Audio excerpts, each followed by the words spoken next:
Tonight, the EWTN News family mourns the passing of our president and chief operating officer, Andrew Walther. He passed away yesterday on the Solemnity of All Saints from complications of leukemia. And today, on this All Souls Day, we remember a husband and a father who was dedicated to serving the Catholic Church and defending persecuted religious minorities throughout the world. EWTN Chairman of the Board and Chief Executive Officer Michael Warsaw writes in a statement, in part, "It is with great sadness that I announce the death of Andrew Walther." He continues, despite being diagnosed with leukemia shortly after taking the position at EWTN, he worked tirelessly throughout the course of his treatment. Unfortunately, his condition took a rapid turn for the worse in the past few days. His death is a great loss to EWTN and to the church.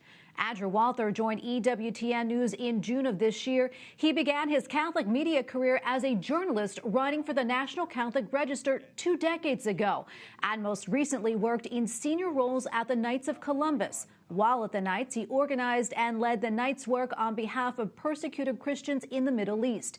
He traveled to Iraq several times and successfully led a public effort to have ISIS campaign of persecution declared genocide by then Secretary of State John Kerry.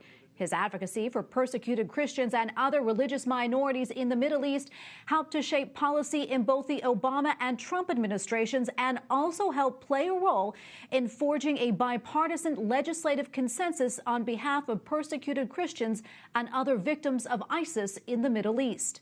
Walther's efforts included working with other governments and the United Nations, as well as with Catholic, Orthodox, Protestant, Jewish, and Muslim leaders to end violence and persecution and bring relief to persecuted Christian communities.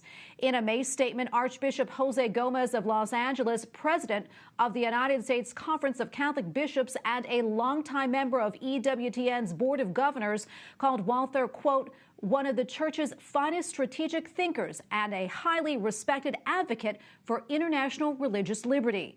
Long devoted to the canonization cause of Father Michael McGivney, the founder of the Knights of Columbus, Walther died one day after Father McGivney was formally beatified by the Church. And Andrew Walther was 45 years old. Tonight we pray for the repose of Andrew's soul and for the consolation of his wife Maureen, their young children, family, and friends.